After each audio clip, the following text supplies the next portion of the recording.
Oh, you thought we were back? We are so back. This has been such a wild 24 hours.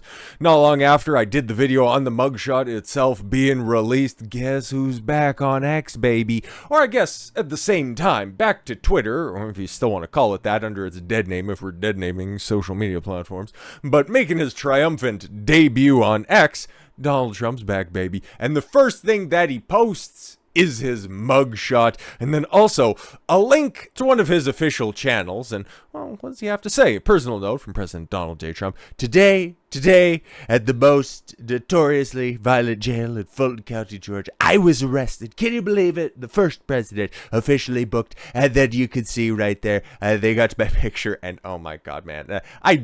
This is probably what, like the 1,000th time I've seen that picture. It's still great.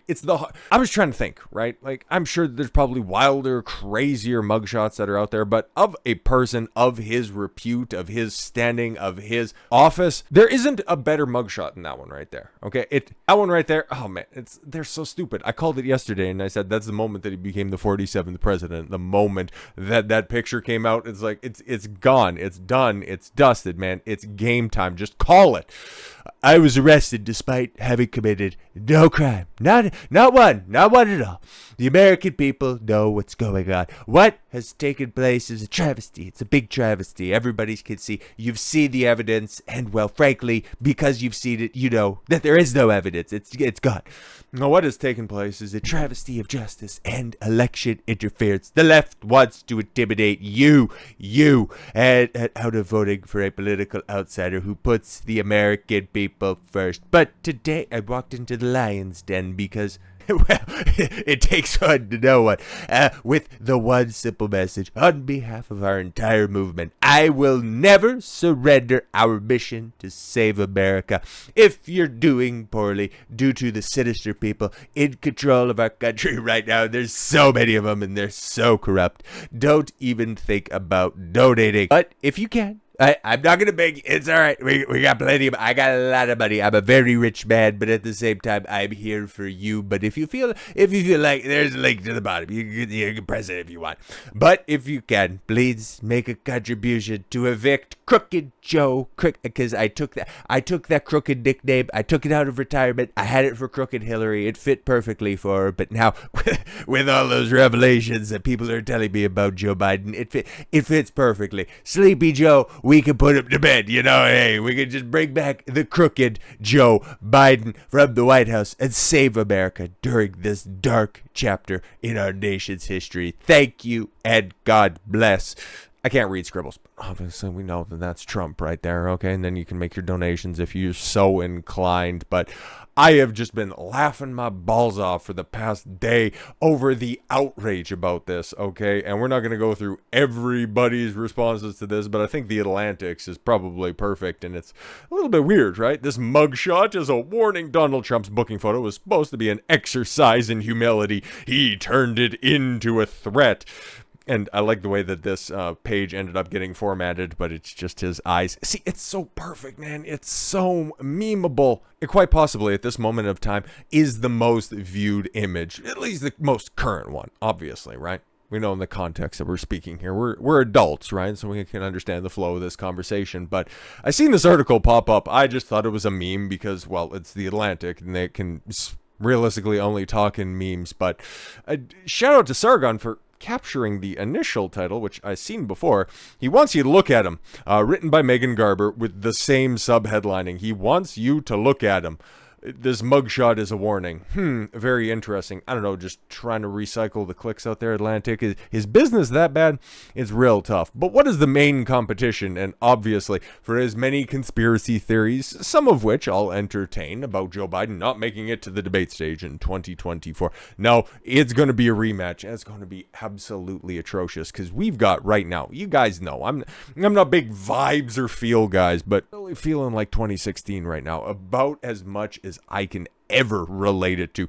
The memes are here. The outrage is here. Oh my God. Nobody is even talking about what Vivek Ramaswamy did. It was very laudable what he did on Wednesday, but it just goes to show you, man, there is one choice in 2024, and it's the big T. Biden mocks Trump's mugshot. Handsome guy. All right, I gotta go. I got nothing. I just make sure you get out of my way so I don't fall and trip over on you. So that's the Democrat response. I'm sure there's going to be a whole bunch of stupid reactions from a bunch of different Congress members and shit like that. But what's the quote-unquote Republican side have to say? So we got Cliff Sims here, one of the many people that ended up getting fired from the Trump administration. He held a position of some repute. A low-level staffer that I hardly knew. I didn't even know the guy. They said that he worked here. I don't remember hiring him. Somebody brought him in. I don't know who Cliff Sims wrote yet another boring book. He only knows how to write. I don't actually know if he wrote it. More likely had somebody else write it because he's not very bright. He's a very, very fictitious man because that's what he wrote. He wrote it based on made-up stories and fiction. He pretended to be an insider in the fact and nothing more than a gopher. I signed a non-disclosure agreement. He is a mess. He's a terrible man with very low moral repute. So that's the background on this piece of shit. And yeah, in case you didn't know, and chances are you didn't, Ron DeSantis was out there in Iowa playing catch with a fucking shortstop's glove. Yeah, bro, okay. I understand you're very, very self-conscious about your appearance, given the fact that you wear cowboy boots literally everywhere. Nothing against cowboy boots. I got a pair of my own, and fuck, I'm raised in northern Alberta, for Christ's sakes, okay? If you don't have a pair of shit kickers, are you really from Alberta? But yo, man, everywhere that you go, you gotta wear lifts. Who the fuck are you? Who do you look up to? Al Pacino, for Christ's sakes? Like, come on, man. He's out there playing baseball with the kids at the photo op with his goofy ass rolled up shirt. It's like, oh my God, Christ almighty. Every fucking establishment hack during the Republican primaries that I can remember always goes for that look, except for he's got something special by doing the vest because I don't know what his wife thinks it's a good look. His mom picked it out for him. It's like, bro, just make it a fucking life preserver and get it over with. But imagine thinking it's a good idea to go to do a family photo op on the same day Trump is having his mugshot taken as a symbol of a complete weaponization of the American justice system, totally oblivious to the moment and out of touch with the national mood. Yeah, it's okay. Nobody knows that DeSantis did this anyways by Savannah Hernandez. And then, yes, one of the big gay Ron DeSantis, literally, okay? I'm not saying that as a pejorative, but at the same time, you want to go ahead and call yourself gay. Well, fuck it, I'll help you out with that one, but not in that way. Pause. In Iowa, they did. I want to vote for the guy on the right. Oh my God, Christ almighty, man. Good to know he still has fans out there, I guess, kind of. But the amount of astroturfing that one's getting, that's a little bit fucking crazy. Imagine thinking it's a good idea to shame people for putting their families first. He went out there for a photo. It was a campaign stop, okay? I could have pulled up the article, but frankly, I don't fucking care about Ron DeSantis. This is about having a good-ass time, just like everybody on social media is. Chances are you've probably seen a few of these memes. It's not a comprehensive list, but at the same time, man, they are fucking everywhere. Haven't seen that one before, okay? Someone joked that Trump's official White House portrait. Oh my God, that would be fucking great. That one, oh yeah, that one I've seen before. That one's great. Oh my God, so many other ones. Oh my God, I'm making him the fucking Naruto character. Oh, the one on the left must be, well, from the left as well, because only somebody could take one of the most iconic pictures and make it that unfunny. Holy shit. That's good art. It's just also emblematic. No, that's a symbol. It's emblematic of the fact that everybody's coming together on this one. Like you can see, people are loving and making the memes. It's 1000% true. And then also on the left, they love the picture for the exact same reasons, because it's a mugshot of Trump. Oh, they finally got him. Just don't understand the underlying case or anything like that. Because, oh boy, they're going to be so goddamn disappointed when it's all said and done. But okay, so we got Biden's response to this. We got the establishment's response to this. We have social media's response to it. So what's the black community talking about on this one? So this is just obviously, one of the many that are out there. Okay. This just happened to be one of the first videos that I seen on the topic. And, well, I'll just go ahead and I'll let my guy play right here, because I think he pretty much encapsulates this, because, again, he knows exactly what's going on and what's analogous to this situation. Donald Trump mugshot, bitch. Oh, my God. Angry little orange. I ain't even like that with the politics and shit, but, boy, this shit gangster. Can't lie to you. Look at him. exactly articulating the same things that I had before, just in a different vernacular. And then also just get away from the microphone. You're kind of blowing it out a bit. Just saying. He hot. Then a mother, they let him keep the limited tan and the little lip lines on top of the motherfucking lips. Show you how pissed. In this photo, I know he was thinking, ladies and gentlemen and children, vote for me. I would not put it. I'll be completely honest, man. This is why black people are just far more entertaining. They can just rant for, what, a minute and a half on a picture like that. Put across very little information, but be so flamboyant about it. And that's why world star hip hop is still relevant after 10 plus years. It past him to use this shit in his campaign. I would on my motherfucking mama, bitch. I'm putting this on every flag, every motherfucking sign. I'm kissing babies with this shit tatted on my lips so it leave a little print on the baby. Like, nah, bro, how gangster is this fucking shit? Real talk, you feel me? An ex-president with a fucking mugshot. And what if he wins? What if he win in What's this what if? But come on, he said politics isn't a thing. Okay. 2024? Boy, it's over. Bitch, it's over. You won't be able to stop him. You wouldn't be able to stop me. I'm telling you. This shit is fucking crazy. I'm telling you, and you know why it's so crazy? Because I know how hard they fought for this to not fucking happen. Millions of dollars was spent so we wouldn't see this, but goddamn. Well, okay, this is where we depart a little bit, but he said something very important, but I would put that shit on everything. Well, hey, guess what? It sounds like our good black friend there is a bit of a sage. Divided U.S. embraces Trump mugshot merchandise. They're embracing the memes, and yes, that shit is on everybody's shirt right now. Just blowing out different pictures of it, alongside some of the other greats.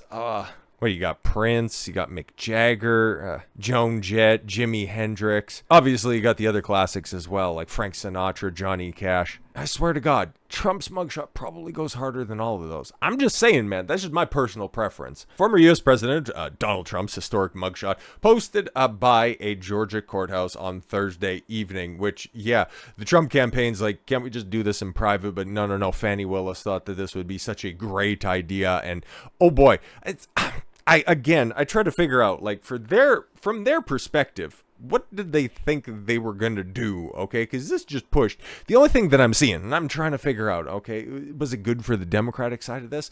Well, you just ended up pandering to your base, which is what Democrats are very good at. So, again, okay, maybe galvanize them against Trump, but again, they were just going to be against Republicans in general because they see everybody as different shades of orange on the Republican debate stage. So yeah, okay, I don't know how much more support you got out of that, but when it comes to the right and for the Republican side, well, okay, for everybody who was kind of waffling on the Trump thing, the moment that mugshot hit, everybody was, yeah, I kind of got to vote for this guy right now. I think this is how we end the story, right? Like 2016, if we're going to take a look at this in like a Hollywood script sense, which is kind of seeming a lot more like what we're living in right now. So just follow me for a second. 2016 was the surprising victory. It was Act 1 of the story. 2020 and the shenanigans that ensued, that was, yes, Act 2. And obviously, with all of this stuff going on right now, that's the second act low point. So now, as we head into 2023, we're heading into Act 3 on this one, and God knows, for as much shit as we've gone through over the past few years, we've got to have a happy ending at the end of this. Hopefully this film is being directed by Steven Spielberg and not Rian Johnson. The shot of Trump with a red tie, glistening hair, and an icy scowl was taken as a Republican presidential frontrunner was arrested on more than a dozen felony charges. Nobody gives a shit. On the other side of the political divide, yes, I said Devile? Oh, great. Yeah, I just went ahead and did a misspoken portmanteau of divide and, well, who staffs the Lincoln Project? The prominent anti-Trump group founded by Republicans selling shot glasses for $55. Okay, yeah, $55 for 6 of them. Okay, I'm going to figure out what the hell they're saying. Okay, so this is the Lincoln Project shop. Okay, pretty trash. Okay, Trump and co-conspirator mugshot set. Well, actually, that's not bad at all. Okay, what do you hacks have over here? I just want to see what the Trump shit is. That's not that bad. Okay, Law and Order, and then his inmate number. That's not bad. That's really actually not all that bad. I like it from a meta sense and not for the reason that they want to put across. And again, another reason why the left just is, it's not so much that they can't meme, it's almost like they're allergic to humor. Oh, with a mug that says fuck around and find out. Yes, yes, of course, the rallying cry among Trump critics, I guess. Yeah, because again, they just aren't unique enough to come up with their own topics by themselves. Etsy, the craft's website, has dozens of mocking products, including a Taylor Swift concert t-shirt parody for $26. Ooh, that's what I kind of want to see, actually. That should be funny. I think it's very classic consumerism in this country. No, it's just the fact that Trump is fucking popular. He's that guy, and given the fact that he's now selling merchandise, like, oh my god, bruh, I am so tempted. Don't give me a reason, okay? I'm already on the lookout in order to get a MAGA hat and pairing it up with one of these shirts, man. Oh, it's very tempting. Oh, you know what? I've been looking for I don't know, you guys let me know. I've been looking for a replacement for that Skyfall poster for a very long time. That right there is awfully fucking tempting. I'll just keep it a buck, and it's only $28. I'm just saying, man, that would hit hard. Okay, I'm talking myself into this shit. Oh my god, and you can get beer koozies. Oh, you can get everything. Oh, you can get stickers for the. Oh man, look at all the. Oh, there's the MAGA hat and all that shit. 45 through 47. You're goddamn right. You're goddamn right. And you can get flags. It's funny. I think I told this story before, but in my neck of the woods, Grand Prairie, Alberta, northern Alberta, it's a very, very, very, very, very, very, very, very, very, very, very conservative neck of the woods. Like, we have it's going to take a very long time in order for this part of the country in order to turn anything other than it is. Generations are going to have to be born, and more of a demographic shift brought on by Trudeau importing tens of thousands of Middle Easterners into this specific place. But, you know, hey, for 6 months out of the year, it's buried under snow, so they aren't going to like that white sand for very long. So, long story short, it's basically Canada's Alabama with an incredibly high GDP. I think that's fair. I think that's fair to say. A lot of money in this neck of the woods. Not a lot of genetic diversity either. But anyways, like I was saying before, I seen the flag and I just decided to tell a story on this one. During 2020, okay? Like, even up here, you know, there was still a certain amount of fervor because, well, wherever the United States goes, the rest of the world follows. And given Canada's proximity to the United States, and it's like, yeah, we have a vested interest in seeing how well the country goes because, yeah, during the 4 years that Trump was in office, about the three years that he was allowed to be the president, things were exceptionally good up here, even in spite of 2 years of a shit dick NDP provincial government and, you know, the overarching Justin Trudeau problem. Things were very, very good. Costs were exceptionally low and everybody was making money. That's why during the 2020 election campaign, I can't tell you, at least a half dozen, maybe even more Trump flags were up here. The Make America Great Again, okay? The Keep America Great Again Trump flags. And now that tone and tenor, everything that we were seeing in 2020 it's been turned up back to 2016. And I'd have to go back and really assess the situation because even back then, man, everybody was like, yeah, I like Trump and all that shit. And the memes are funny and stuff, but can we actually win this time around? But now you're taking a look at it and now everybody's pretty much certain, okay? And especially how fucking hard all of this merch hits. Like, that right there, man. Oh, I don't know. It's that close. But anyways, man, I'm seeing all of this merch right here and all of the bootleg shit that everybody's selling, man. Okay, even one of my favorite pieces of merch. If there was any doubt that we're back, bro, we're back. We're back. We're so fucking back. So with all that said, thank you all very much for the gift of your time. I've been Don Consuelo. I want you to follow your gut and get after it. Take care, everyone.